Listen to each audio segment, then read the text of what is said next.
Good morning student. आज बहनोई महाविद्यालय बहनोई के यूट्यूब चैनल के द्वारा आपको इनकम टैक्स के बारे में समझाया जाएगा।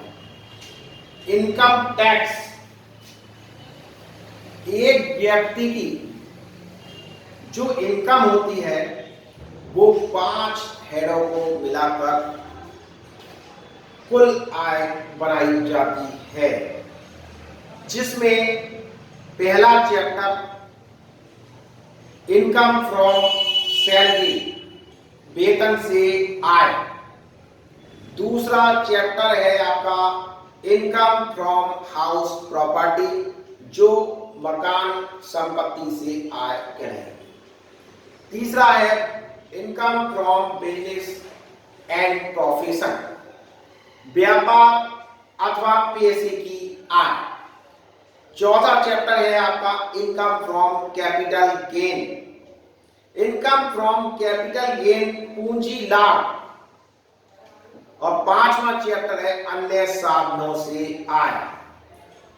अन्य साधनों से आय, इनकम फ्रॉम अदर सोर्सेज।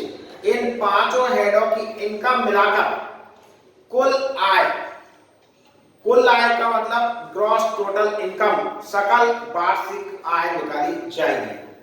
उसके बाद 80C से लेकर 80U तक की जो कटौतियां होती हैं, इसमें से लेस कर दिया जाता है और आपके लिए सकल कुल आय में से 80C से 80U तक की कटौती घटाने के बाद कुल आय टोटल इनकम निकलेगी, जिस पर टैक्स का निर्धारण होता है।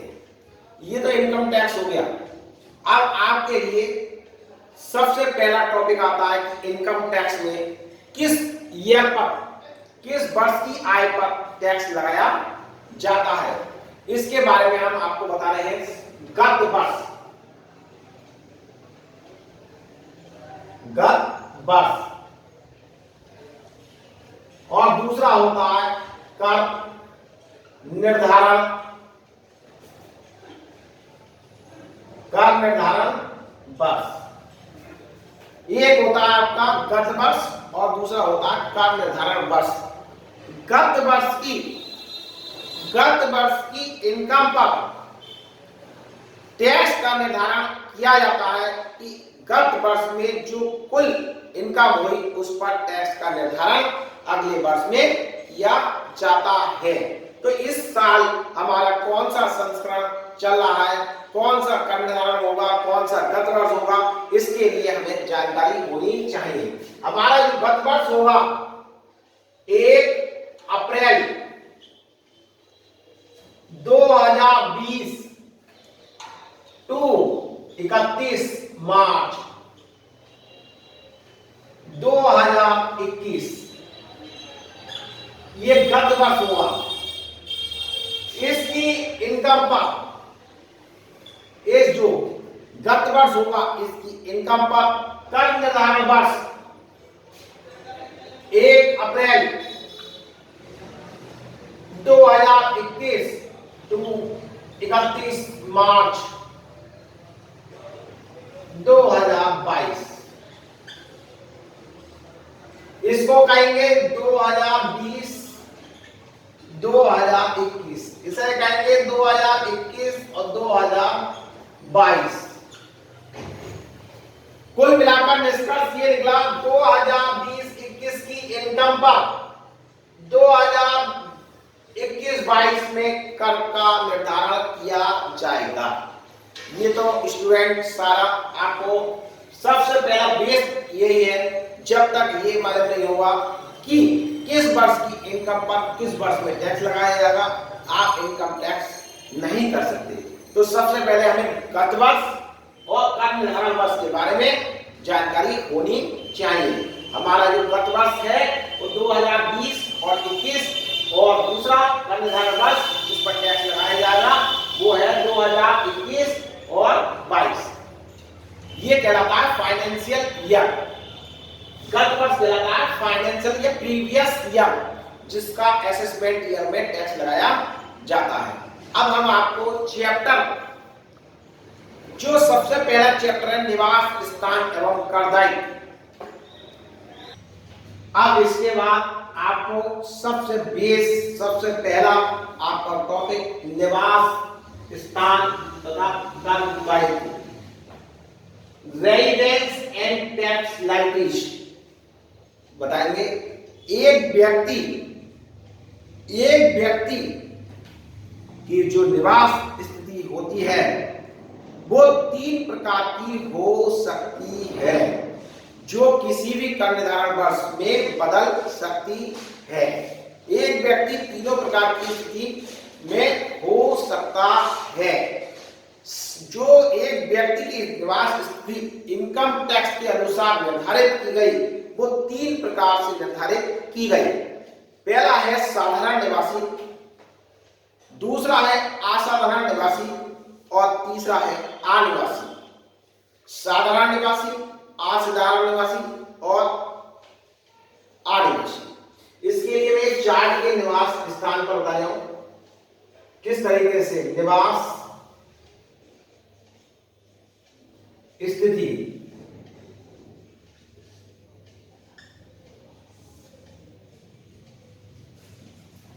निवास स्थिति, एक व्यक्ति की जो निवास स्थिति होती है वो 3 प्रकार में कन्वर्ट होती है।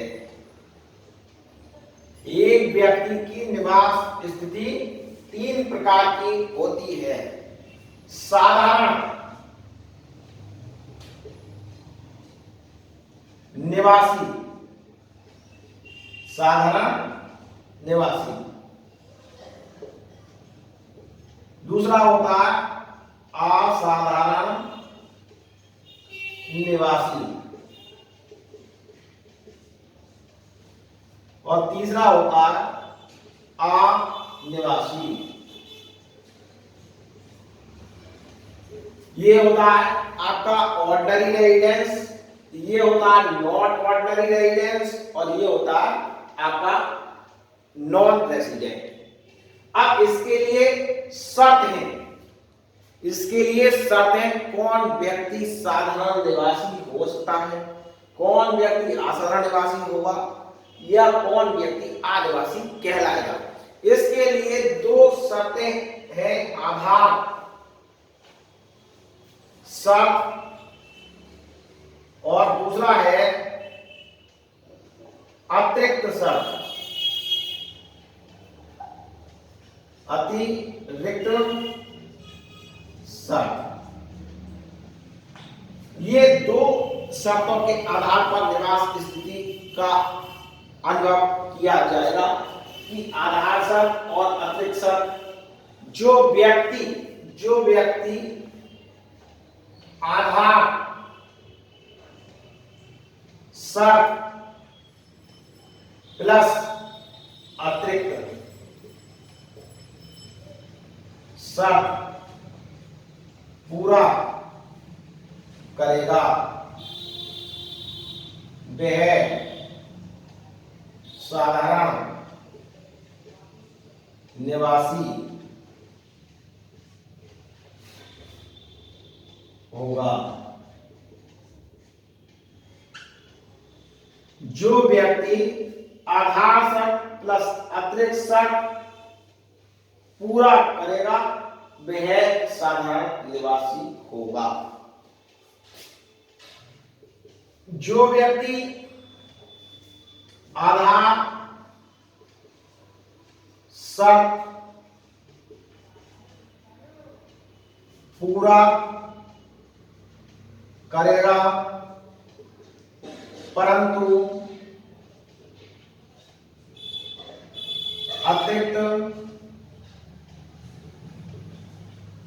शर्त नहीं, वह असाधारण निवासी होगा।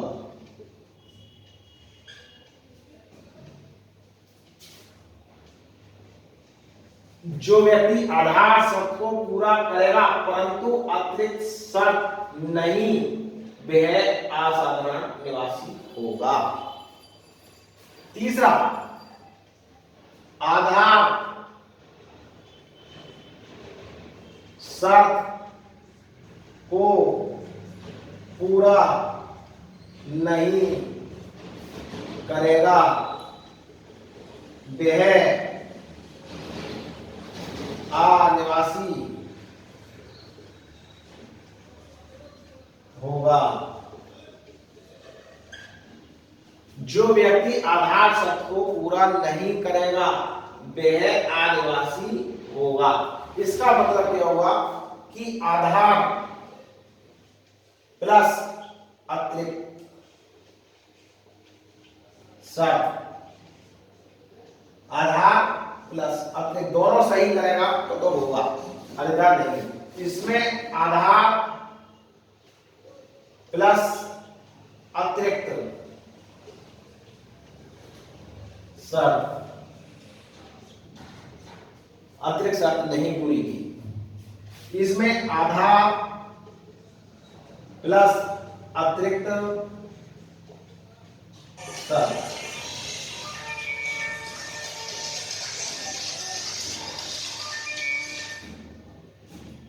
जो व्यक्ति दोनों शर्तों को पूरा नहीं करेगा वह आदिवासी होगा।